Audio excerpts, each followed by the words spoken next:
Hello everyone, this is Sudhir and welcome to our YouTube channel. Today we discuss next topic है हमारा planning, नियोजन।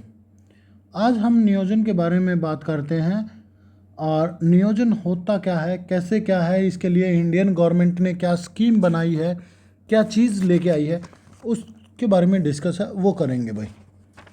Topic रहेगा हमारा planning, नियोजन। देखिए, सबसे पहले हम बात करते हैं कि सभी लोगों को एक पॉइंट के ऊपर सहमति हो गई। जितने हमारे देश के अंदर जो लोग थे उन सभी की एक पॉइंट के ऊपर कॉन्सिक्वेंस ऑन वन पॉइंट, एक पॉइंट के ऊपर सभी की सहमति हो गई। कॉन्सिक्वेंस का मतलब होता है सहमति ऑन वन पॉइंट, एक पॉइंट के ऊपर। और वो पॉइंट क्या था, अब उस पॉइंट के बारे में बात करते हैं।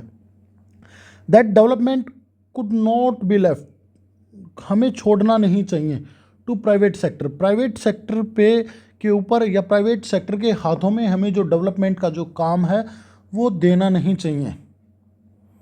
समझ आई बात? कि यहाँ पे ये बता रखा है कि सभी लोगों ने मिलकर ये कहा कि जो डेवलपमेंट का जो काम है वो किसी प्राइवेट सेक्टर के हाथ में नहीं देना चाहिए भाई, बल्कि इंडियन गवर्नमेंट को खुद ही करना चाहिए। इसके लिए need for the government to develop a design, इसके लिए डिज़ाइन करना और प्लान करना फॉर डेवलपमेंट। सरकार के लिए काफ़ी ज़रूरी है कि वह डेवलपमेंट के लिए कोई ना कोई डिज़ाइन या कोई ना कोई जो प्लान है, कोई ना कोई योजना है वो तैयार करे, कोई खाका है वो तैयार करे कि हम जो डेवलपमेंट है वो ऐसे करेंगे। और इसकी जो शुरुआत है डेवलपमेंट की और ख़ासकर प्लानिंग की, वो 1940 के डिकेड्स में शुरू हो गई। 1940 के डिकेड्स में ये शुरू हुई आइडिया ऑफ प्लानिंग। जो आइडिया ऑफ जो प्लानिंग है वो स्टार्ट हुई as a process of rebuilding economy. ठीक है ना। यहाँ पे आइडिया ऑफ जो प्लानिंग है वो स्टार्ट हो गई थी आपकी 1940 के डिकेड्स में ही। और इसका मतलब था कि जो अपनी जो इकोनॉमी था उसको रीबिल्ड करना, दोबारा से उसको संगठित करना, ये ही उसका क्या था, मुख्य उद्देश्य था। इन 1950 डिकेड्स, 1950 के डिकेड्स में पब्लिक सपोर्ट द डील्स, जो पब्लिक था, जो जनता थी, उसने इस चीज़ को समर्थन है वो दिया। इस चीज़ को काफ़ी ज़्यादा जो मैं ये कहूँ कि जो साथ है वो मिला। और जब लोगों ने इस चीज़ को सपोर्ट किया तो इसके पीछे कुछ न कुछ कारण थे। जैसे कुछ कारणों के बारे में मैं बात करूँ यहाँ पे, तो वो कारण थे ये। एक तो क्या था, एक्सपीरियंस ऑफ ग्रेट डिप्रेशन मतलब महामंदी इन यूरोप की जो महामंदी है उससे गुजर चुका था। यूरोप है वो ग्रेट डिप्रेशन से गुजर चुका था, उसका एक्सपीरियंस था यूरोप को कि कैसे देश के अंदर जब हम प्लान नहीं करते तो कैसे प्रॉब्लम क्रिएट होती हैं उन चीज़ों के लिए। Interwar reconstruction of Japan and Germany economy, कि युद्ध के बाद, आफ्टर द इंटरवॉर, वॉर के बाद जो जापान था और जो जर्मनी था, उन्होंने अपनी जो इकोनॉमी था उसको रिकंस्ट्रक्ट करना शुरू कर दिया था। क्यों? क्योंकि उसके पास कोई ना कोई प्लान थे।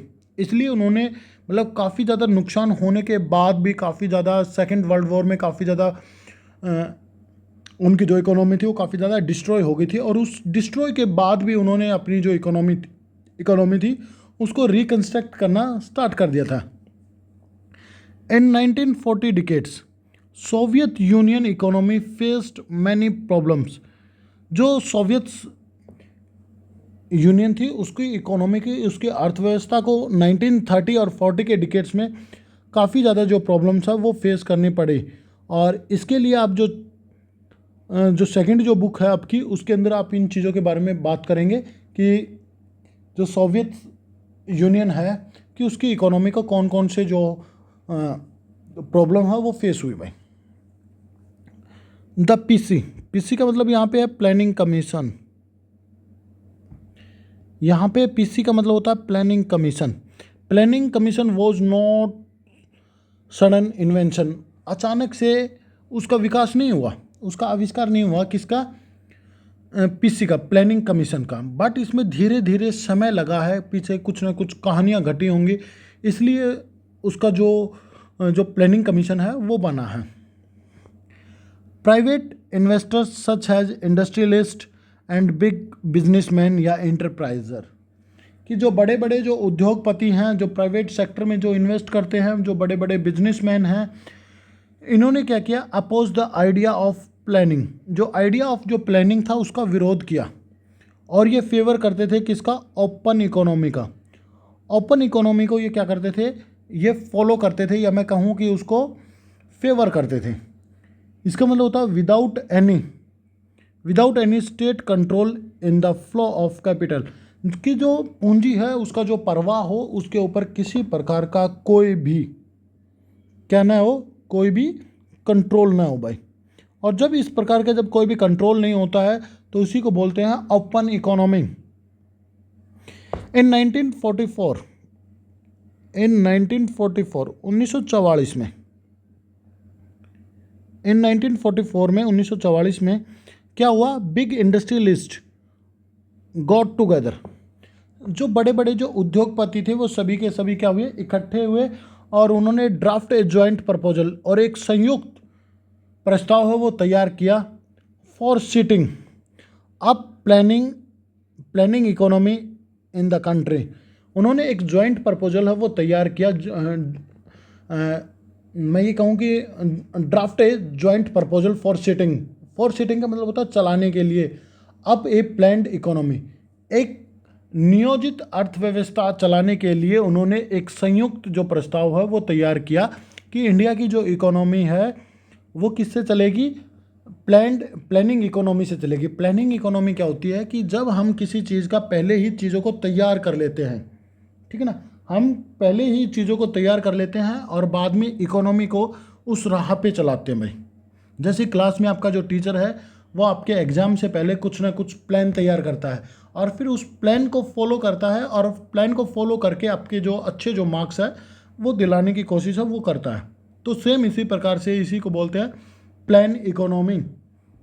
और जब ये प्लान इकोनॉमी थी, जब ये लोग इकट्ठे हुए बड़े बड़े उद्योगपति, तो इसी प्लान को कहा जाता है बॉम्बे प्लान। इसी को क्या कहा जाता है, बॉम्बे प्लान है वो कहा जाता है। अब हमारे देश में जो लेफ़्ट एंड राइट हैं भाई, जो लेफ़्ट एंड राइट हैं, जो वामपंथी और जो दक्षिणपंथी हैं, वो भी चाहते थे कि आज आफ्टर द इंडिपेंडेंट के बाद हमारे देश की जो इकोनॉमी है वो प्लानिंग के ऊपर चले। किसके ऊपर चले, प्लानिंग के ऊपर है वो चले, ठीक है ना। हमारी